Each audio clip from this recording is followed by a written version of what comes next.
자, 안녕하세요. 자, 2주차 이제 피해자학 이제 수업으로 넘어왔습니다. 자, 이제 피해자학 역사로 왔는데요. 아까 이야기했듯이 그 1956년 이스라엘 변호사 멘델스온이 그 논문 신생물학, 정신의학, 사회과학, 피해자학 여기서 이제 빅티몰로지라는 단어를 처음 만들었다 그랬죠. 예, 그래서 이제 new branch of biopsycho social science 그래서 빅티몰로지라는 그 단어를 처음 만들었다 그랬어요. 그래서 여기서 이제 피해자학이라는 용어를 사용을 하게 되었다. 제가 예전에 그 여러분 이제 그 대학원생 때 이제 피해자학 관련해서 이제 영어 그 원서 관련해서 쓰고 이제 타이핑을 많이 할 일이 생겼었거든요. 근데 이제 제 나이가 이제 나오는데 제가 마음은 이제 제가 학교에 있으면서 제가 학교에 있는 직업을 선택하면서 가장 좋은 거 장점이라고 생각을 해야겠죠. 항상 여러분 나이대들의 그 학생들을 봐요. 예, 그러니까 제 눈높이는 항상 여러분에게 맞춰져 있어요. 그러니까 제 나이가 드는 거를 이제 인식을 못하는 거죠. 예.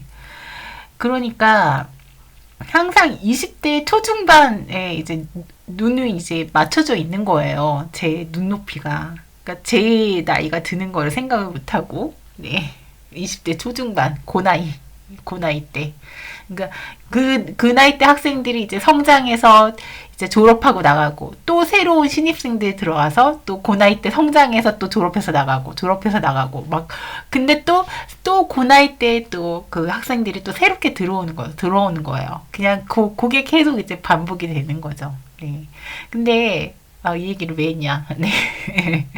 근데 이제 제가 이제 그 나이 때 이제 대학원에 진학을 해서 이제 피해자학이라는 이제 대학원 과목에서 이제 그 타이핑을 하게 되는데 그때만 하더라도 지금 요새도 이제 한글 프로그램을 쓰잖아요. 네. 근데 한글 프로그램을 쓰면 이제 자동 교정을 해주잖아요. 그리고 영어 같은 거 자동 교정을 해주면은 이제 자동으로 그 스펠링을 바꿔주잖아요. 그리고 이제 잘못 치면은 그 영어로 잘못 치면은 한글로 바꿔주고 한글로 이제 그 스펠링을 잘못 치면 영어로 바꿔주고 막 그런 기능이 있죠. 영어 영한문 자동 변환 프로그램 같은 게 있잖아요. 근데 그때만 하더라도 빅티몰러지라는 단어가 그 입력이 안 돼 있었던 거예요. 예. 그래서 빅티몰러지라고 치면 이게 빨간 줄이 그이면서 자동으로 자꾸 한국어로 바뀌는 거야. 예. 그랬던 시절이 있었답니다. 예. 그래서 이것 때문에 영한문 자동 변환 그 기능을 제가 껐었어요. 그때. 예. 빅티몰러지. 그 애증의 빅티몰러지 단어입니다. 네. 그래서 이게 단어가 또 길잖아요. 네, 그래서 이거 빨리 치다 보면은 또 이제 교정을 좀 해주면 좋겠는데 빅티몰러지 요 단어 때문에 그 영한문 교정도 못 보고, 네, 안 그러면 요거 때문에 이제 자동으로 자꾸 한글로 바뀌니까, 네, 그랬던 기억이 났던 단어입니다. 애증의 단어입니다. 네. 그래서 네, 여기서 이제 처음으로 피해자학이라는 용어를 사용하게 됩니다. 네. 어쨌든 네, 추억의 단어입니다. 네. 제가 그때 참 피해자 수업이 꿈과 희망을 갖고 수업을 들었던 과목인데요. 막상 교과서는 참 재미가 없었던. 네. 근데 영미계 쪽 이론이나 영미계 쪽 교과서로 수업을 하면 참 재밌었어요. 네. 근데 이제 우리는 그때 그 당시 일본 미야자와 고이치 나중에 뒤에 나올 거예요. 미야자와 고이치판 피해자 교과서를 써갖고 참 재미없게 수업을 했었죠. 저희 때는. 네. 자, 1941년 한스 폰 헨티, 예, 이 사람의 이제 그 행위자와 피해자의 상호작용에 관한 연구, 그 다음에 1948년 범죄자와 그 피해자 The Criminal and His Victim, 이 연구가 본격적 피해자학 연구의 기원이 되게 됩니다.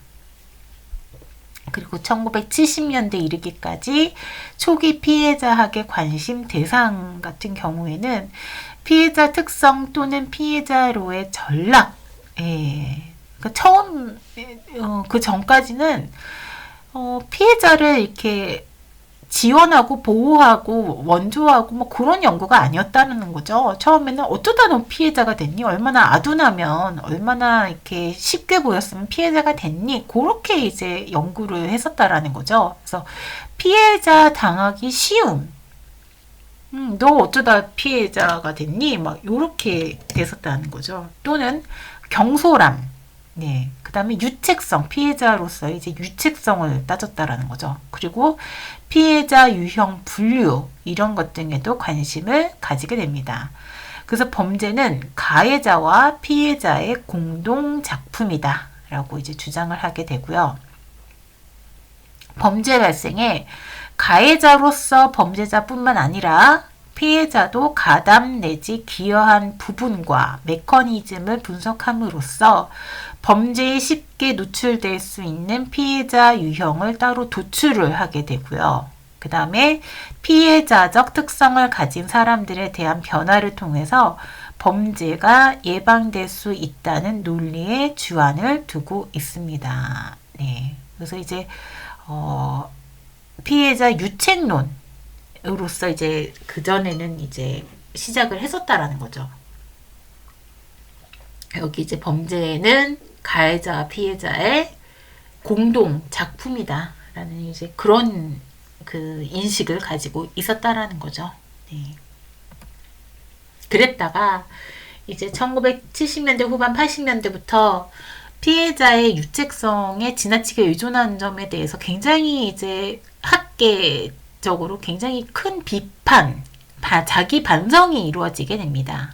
네. 그리고 이제 가해자와 피해자의 사회적 관계라는 미시적 설명 구도 등에 대해서 큰 비판이 이루어지게 됩니다. 그래서 이제 대규모 피해자 조사 이제 뒤에 이제 그 다음 주쯤에 할 거예요. 네, 그래서 피해자 조사라는 이제 연구 방법론이 굉장히 이제 미국에서 1970년대에 굉장히 대대적으로 피해자 조사라는 것이 이루어지게 되거든요. 그래서 피해자 조사 결과, 그 다음 피해자화 현상, 이런 거, 그 다음에 이제 피해자에 대한 보호, 배려, 형사사법 절차에서의 적극적인 역할, 그 다음에 기능의 인식, 이런 것 등에 근거해서 피해자 생활 양식 등에 근거한 범죄 기회 바탕을 해서 범죄 행위와 피해를 설명하는 생활 양식 노출 이론, 이제 우리가 이제 한 학기 동안에 살펴볼 이론들이 이제 소개가 되고 있네요. 생활 양식 노출 이론, 일상활동 이론, 구조적 선택 이론, 이런 것들이 이제 소개가 되고 있습니다. 이런 것 등으로 이론적 발전이 이루어지게 됩니다. 네. 중요한 이론들이 이제 나오게 되죠. 네. 그리고 이제 최근 범죄로 인한 피해 회복에 초점이 계속 맞추어지게 되고 있습니다. 네. 그래서 이제 가해자와 피해자, 더 나아가서는 지역사회의 재통합, 을 강조하는 이제 2000년대 이후로는 회복적 사법이 트렌드예요. 예. 그래서 회복적 사법을 통해서 형사사법 제도의 재편을 시도하기에 이르고 있습니다. 이거는 이제 거스를 수 없는 하나의 그 거대한 물결이라고 해야 될까요? 예. 거대한 물결이라고 보셔야 됩니다. 네. 그래서 그렇게 이제 진행이 되고 있습니다. 자, 그럼 이제 피해자란 무엇인가? 예, 피해자의 개념을 좀 볼까요? 예. 피해자는 사실 피해자만 이야기하면 굉장히 광범위해요. 보시면 이제 첫 번째, 다른 사람, 미국 헤리티지 사전에 의하면 다른 사람으로부터 살해당하거나 고문, 등의 고통을 받는 사람. 두 번째, 이건 뭐 아주 옛날 고대 이야기를 하고 있네요. 네. 살아있는 채로 너무 잔인하다. 네. 주술적인 의식이나 종교적인 의식에서 희생 제물로 바쳐지는 사람. 고대 마야 이야기 같죠? 네. 그 다음에 세 번째, 전쟁 피해자.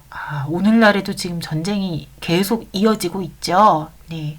전쟁 피해자처럼 어떤 행동, 환경, 상황 등으로 인해서 고통받는 사람을 이야기를 하고 있습니다. 그 다음에 네 번째, 자발적으로 고통, 손실, 죽음 등을 당하는 사람. 다섯 번째, 사기꾼 등의 속임수로 인하여 고통을 당하는 사람. 요걸 이렇게 5가지 범주로 피해자의 개념을 설명을 하고 있네요.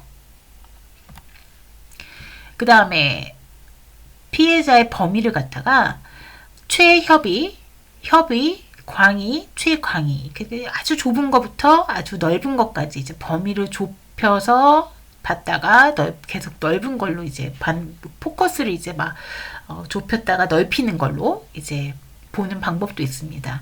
아주 좁혀서 가장 엄격하게 보자면 형법상 범죄 성립 요건. 네, 형법상 범죄 성립 요건. 그래서 형식적 의미의 범죄라고 이야기를 하죠. 네, 형법상 범죄 성립 요건은 뭔가요? 범죄 구성 요건에 해당이 돼야 되겠죠. 일단 범죄 구성 요건. 네, 그 다음에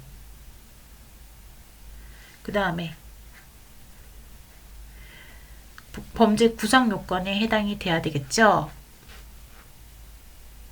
그 다음에 위법해야겠죠. 네. 그 다음에 세 번째로는 유책성. 네, 유책임을 물을 수 있는 행위여야겠죠. 이 세 가지가 해당이 돼야지만 우리는 법률상, 형법상 범죄 성립 요건에 해당하는 범죄다라고 이야기를 합니다. 구성 요건에 해당하고 위법하고 유책한 책임을 물을 수 있는 행위여야 합니다. 이렇게 세 가지 요건에 해당이 돼야 되는 범죄다. 라고 하여간 그러한 범죄로 인해서 피해를 입은 사람을 갖다가 우리는 최협의의 범죄 피해자다 라고 이야기를 하고요. 그 다음에 두 번째는 협의의 범죄 피해자. 그래서 실질적 의미의 범죄입니다.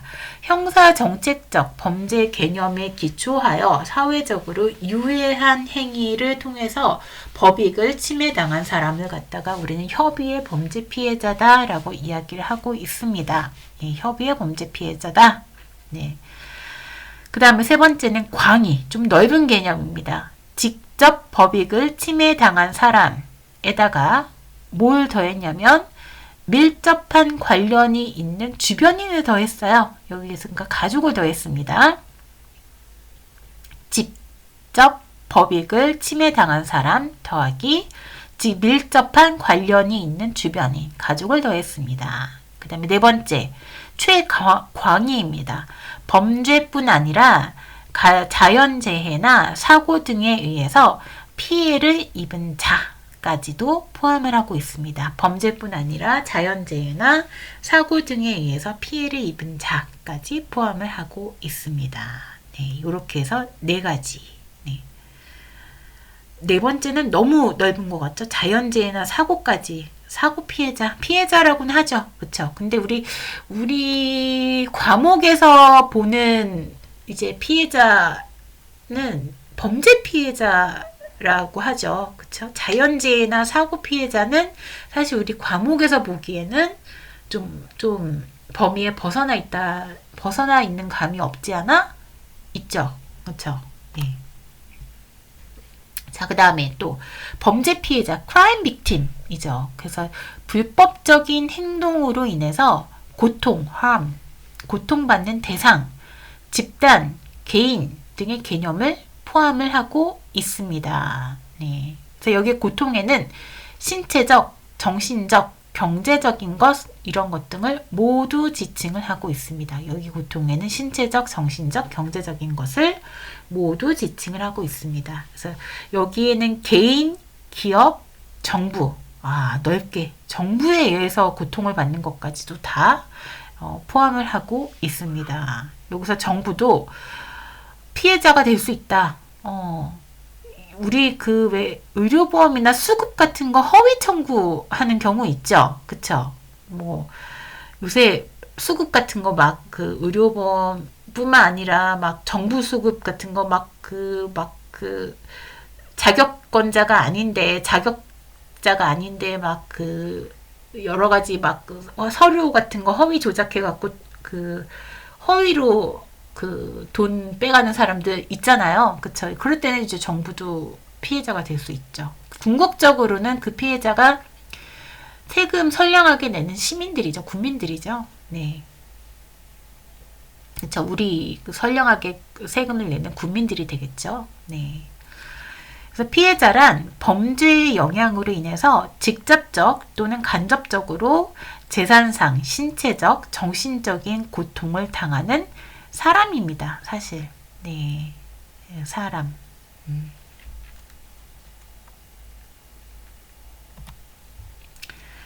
자, 그 다음에 이제 피해자 분류인데요. 분류가 뒤에 사실 또 나와요. 또 나오는데, 이제 앞에서 한번 맛보기로 한번 보겠습니다. 분류가 뒤에 유용하게 뒤에 우리가 또 나오지만, 그래도 또 보겠습니다. 나오지만, 맛보기로 유용하기 어디에 나오냐. 제 6장에 나오는구나. 6장에 나오는구나. 네, 6장에 나오지만 그래도 맛보기로 미리 보겠습니다. 네.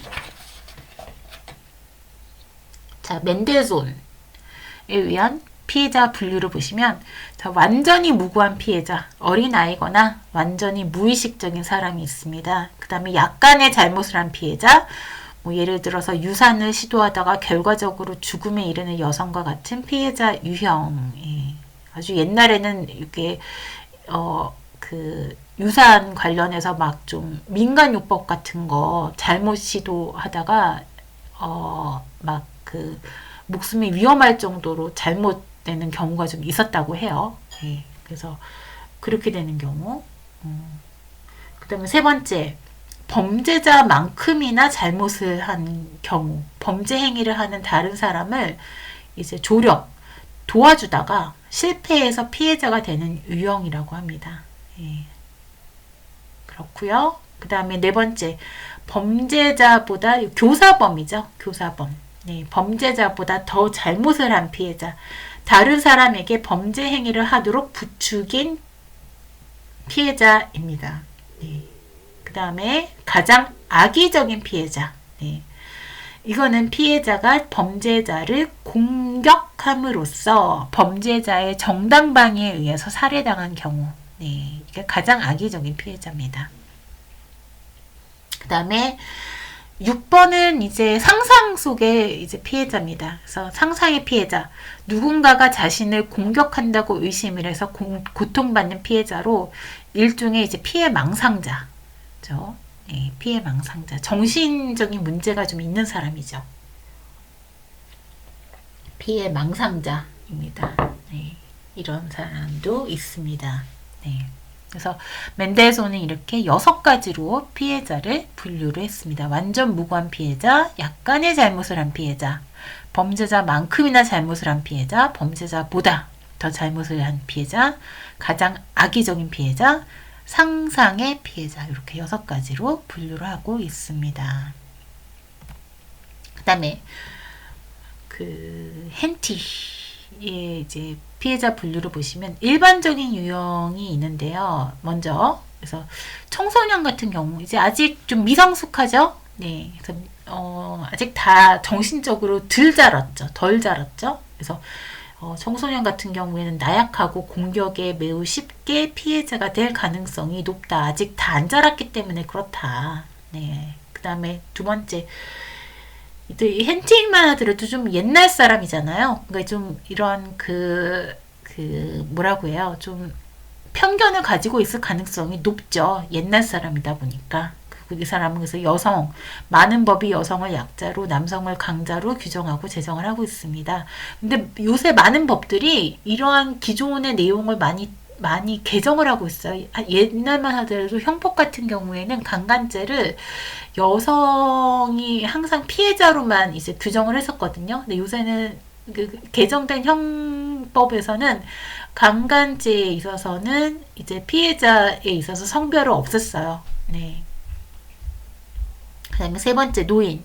가장 많은 부와 권력을 지니고 있지만 동시에 나약한 육체와 무기력한 영혼을 가지고 있습니다. 사실 노인이 그쵸, 나약하고 나약한 육체를 가지고 있는 건 사실인데, 우리나라 같은 경우에는 많은 부와 권력을 지니고 있지 않아요. 우리나라는 이제 노인 빈곤율이 굉장히 높은 나라 중에 하나거든요. 예, 그래서 이제 사회보장 제도가 잘 되어 있는 이제 유럽이나 이런 나라 같은 경우에 노인들의 이제 그 부가 높은 비중을 차지하고 있지만 우리나라 같은 경우는 사회보장률이 최근에 뭐 연금도 잘 이제 연금이 어느 정도 국민연금이 자리 잡은 지가 그렇게 오래 안 됐거든요. 네. 그래서 그리고 노령연금 같은 게 이제 시작된 지도 그렇게 오래 안 됐고, 예. 그래서 우리나라는 이제 노인이 부와 권력을 지니고 있다라고 이야기하기가 굉장히 어려운 그 특징을 가지고 있죠. 네. 그래서 어쨌든 근데 피해자가 될 가능성이 높죠. 네. 그다음에 정신장애자, 정신박약, 정신장애자, 약물 중독자, 알코올 중독자 이런 사람들도 피해자가 될 가능성이 높고 이민자, 이제 소수자. 우리나라는 이제 이민자가 이렇게 이민을 가는 나라였는데 이민이 오죠. 우리나라도 꽤 이제. 네. 사회에서 인간관계를 유지하지 못하는 임시적 지위에 놓이게 됩니다. 아무래도 이제 다른 나라에 가게 되면 인간관계를 새롭게 다시 시작을 해야 되잖아요. 그리고 자기가 아는 이제 굉장히 협소한 인간관계에 의존해야 된다라는 그런 한계를 지니고 있죠. 예. 근데 또 이민을 가게 되면 또 협소한 인간관계에 의존해야 되다 보니까 그 사람들한테 또 사기 피해를 당하게 되는 경우도 굉장히 많습니다. 네. 그래서 또 쉽게 실업 상태에 놓이게 되는 경우도 많고요. 네. 그 상태에서 이제 또 범죄 피해를 당하게 될 가능성도 높습니다. 네. 그래서 실업자, 빈곤 상태에 쉽게 떨어지게 되기도 하고요. 빈곤, 그 다음에 불법 체류 형태로 이제 이민을 오게 되는 경우도 많습니다. 비정상적인 이민자, 그 다음에 소수자, 성적 소수자 같은 경우, 뭐 이런 경우. 이 사람들은 쉽게 의지할 수 있는 모든 것에 아주 쉽게 의지를 하게 됩니다. 네. 그래서 이런 경우가 발생을 하게 되죠. 예. 그 다음에 이제 심리적 유형.